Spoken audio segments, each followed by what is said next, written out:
உலக மக்கள் எல்லோருக்கும் வணக்கம். நான் உங்கள் ஜி கோபால் பேசுகிறேன். இன்னைக்கு பேசக்கூடிய பலன் என்ன அப்படின்னா, செவ்வாய் பகவானின் பெயர்ச்சி. இந்த செவ்வாய் பகவானுடைய பெயர்ச்சி ரிஷப ராசிக்காரங்களுக்கு எப்படி இருக்கும், அதை பற்றி தான் இந்த வீடியோவில் தெளிவாக பேச போகிறோம்.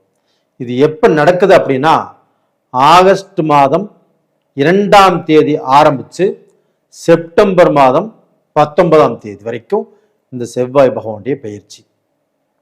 அப்ப இந்த செவ்வாய் பகவானுடைய பெயர்ச்சி ரிஷப ராசிக்காரங்களுக்கு எப்படி இருக்கும், அந்த பலனை தான் இப்ப நம்ம சொல்ல போறோம். அப்ப ரிஷப ராசிக்கு 2ஆம் இடத்துல செவ்வாய். அப்ப அந்த 2ஆம் இடத்துல செவ்வாய் இருக்கலாமா அப்படின்னா, ரிஷப ராசிக்காரங்களுக்கு இருக்கக்கூடாது. அப்ப 2ஆம் இடத்துல செவ்வாயோ, 4ஆம் இடத்துல செவ்வாயோ, 7ஆம் இடத்துல செவ்வாயோ, 12ஆம் இடத்துல செவ்வாயோ இருந்தால் அவங்களுக்கு பாத்தீங்கன்னா அந்தந்த ஸ்தானத்துக்கு தகுந்த மாதிரி பலனை கெடுக்கும். இப்போ 2ஆம் இடம்னா குடும்பம், சுபகாரியங்கள், இது மாதிரி சம்பந்தப்பட்ட பிரச்சனைகளை கண்டிப்பாக செவ்வாய் பகவான் கெடுப்பதற்குத்தான் பார்ப்பார். அப்போ உங்களுக்கு எத்தனாம் இடத்துல இருக்குது? 2ஆம் இடத்துல. அப்ப 2ஆம் இடம் என்பது என்ன? தன்னுடைய வாக்குஸ்தானம், குடும்பஸ்தானம், நம்மளுக்கு ஒரு இடத்துல பொண்ணு பார்க்கறது, மாப்பிள்ளை பார்க்கறது. அப்ப நீங்க ஒரு இடத்துல இப்ப பொண்ணு பார்த்தாலும் மாப்பிள்ளையை பார்த்தாலும் ஒரு முடிவு எடுக்க வேண்டாம், பார்த்து வச்சுக்கலாம். இப்ப முடிவு எடுத்தாலும் அந்த முடிவில் கண்டிப்பாக குழப்பங்கள் கண்டிப்பாக வரும். ஏன் வரும் அப்படின்னா, 2ஆம் இடத்துல செவ்வாய் இருக்கிறதுனால. அப்ப இந்த செவ்வாய் பாத்தீங்கன்னா நீங்க எடுத்த முடிவை குழப்பம் பண்ணி விட்டுருவாரு.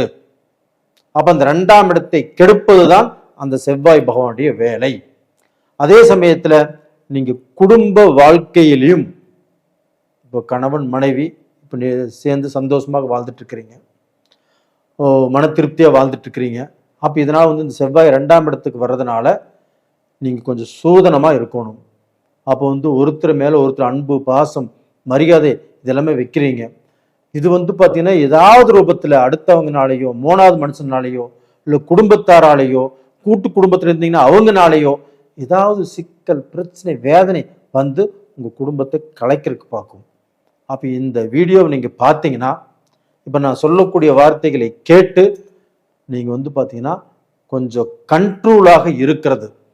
அடுத்தவங்க சொல்றதை நம்ப வேண்டாம். குடும்பத்துல பிரச்சனைகள் வந்தாலும் அதை சுமூகமா டீல் பண்ணுங்க.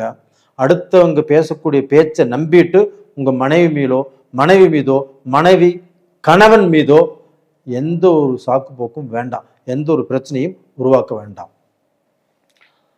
அதுபோக 4ஆம் இடத்துல செவ்வாய் இருந்தாலும் அம்மாவை பாதிக்கும், வண்டி வாகனத்தை பாதிக்கும், சொத்தை பாதிக்கும்.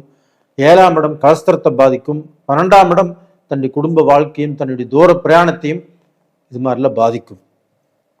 அதே சமயத்துல அந்த செவ்வாய் பகவான் எங்க பார்க்கறாங்க அப்படின்னா, உங்க ராசிக்கு 8ஆம் இடத்தை பார்க்கறாங்க. அப்ப 8ஆம் இடத்தை பார்க்கும்போது 8ஆம் இடம் என்பது ஆயுள் சம்பந்தப்பட்ட ஸ்தானம். அப்ப அந்த ஸ்தானத்தை பார்க்கும்போது உங்களுக்கு பார்த்தீங்கன்னா வண்டி வாகனத்துல போகும்போது கொஞ்சம் நிதானமாக போவது நல்லது. இந்த டயத்துல நம்ம ஏதோ ஓவர்டேக் எடுத்துடலாம், இல்லை அவங்களை முந்திட்டு போயிடலாம், அவங்கள விட நம்ம ஸ்பீடாக போகணும் அப்படின்னு பார்த்தீங்கன்னா இருக்கிறது தவறு. இதுக்கு பார்த்தீங்கன்னா இந்த டீனேஜ் பாய்ஸ் இவங்க பார்த்தீங்கன்னா கொஞ்சம் வேகமாக போகிறது, அதிவேகமாக போகிறது, இந்த ரேஸ் பண்ணுறது, இது எல்லாத்தையுமே இந்த பீரியடில் கொஞ்சம் கண்ட்ரோல் பண்ணிக்கோங்க. 2வது இப்போ என்ன ஒரு நல்ல விஷயம் அப்படின்னா, குரு பகவான் உங்களுடைய ராசிக்கு 11ஆம் இடத்தை பார்க்குறாங்க. ஆமாம் இல்லைங்களா? கண்டிப்பா அது உச்சமாக இருந்து உங்களுடைய ராசிக்கு 11ஆம் இடத்தை பார்க்குறாங்க. அந்த 11ஆம் இடம் என்பது லாபஸ்தானம். அப்போ உங்களுக்கு ஏதாவது ரூபத்துல பணம் வர்றது வந்துட்டே இருக்கும். அது தொழிலையோ, ஒரு பிஸ்னஸ்லையோ, ஒரு வேலைக்கு போற இடத்துலையோ கண்டிப்பாக உங்களுக்கு பணம் வந்துட்டே இருக்கும். ஆனா அந்த பணத்தை நாம பார்த்தீங்கன்னா அடுத்தவங்களை நம்பி கொடுக்கும்போது அடுத்தவங்க நம்ம கிட்ட வாங்கிட்டு நம்மளுக்கு சரியான நேரத்தில் திருப்பி கொடுக்க மாட்டாங்க. இல்லைன்னா பாத்தீங்கன்னா நம்மளுடைய பணம் ஏதாவது ரூபத்துல தொலைந்து போவதற்கு வாய்ப்பு இருக்கிறது. நம்ம ஜுவல்ஸே வாங்கி வச்சிருந்தாலும் சரி, இல்லை வீட்டில் விலையுறந்த பொருட்கள் இருந்தாலும் சரி, ஏதாவது ரூபத்தில் அது தொலைஞ்சு போவதற்குண்டான வாய்ப்பு இருக்கிறது. அதனாலேயும் ஜாக்கிரதையாக இருங்கள். ஆனால் குரு 11ஆம் இடத்தை பார்க்கறதுனால கண்டிப்பாக அது மாதிரியான சம்பவங்கள் நடக்காது. நடந்தாலும் கண்டிப்பாக நீங்க இழந்ததை திரும்ப பெறுவீர்கள். இந்த சமயத்தில் பார்த்தீங்கன்னா சனி பகவானை குரு பகவான் பார்க்கிறார். அப்ப அந்த 11ஆம் இடத்தில் சனி பகவான் இருப்பதே யோகம். அப்ப அந்த யோகம் அப்படிங்கிறது எந்த வழியில வேலை செய்யும்? நம்மளுக்கு நண்பர்கள் மூலியமாக, நம்ம குடும்ப ரீதியாக, நம்மளுக்கு பார்த்தீங்கன்னா தொழில் ரீதியாக அந்த 11ஆம் இடம் ஆகப்பட்டது நம்மளுக்கு வேலை செய்யும். அப்போ அந்த 11ஆம் இடத்தின் வாயிலாக உங்களுக்கு பார்த்தீங்கன்னா பணம் வரக்கூடிய வழிகள், தொழில் முன்னேற்றம் இதெல்லாம் நல்லா இருக்கும். இதன் மூலியமாக கடன் கட்டுவதற்குண்டான வாய்ப்புகளும் கிடைக்கும். கடனை கட்டுறீங்க அப்படின்னா, இப்போ உங்ககிட்ட பணம் இருக்குது, ஒருத்தர் ஒரு 10,000 வாங்கியிருக்கிறீங்க, அதை அந்த கடனை கட்டலாம்னு நினைக்கிறீங்க. அதனால உங்கள் மகனை கூப்பிட்டோ இல்லை வேற ஒருத்தர் கூப்பிட்டோ இந்த பணத்தை கொண்டு கொடுத்துருங்க அப்படின்னு சொல்லி கொடுப்பது அப்படிங்கிறது அங்கே தான் தப்பு நடக்கும்.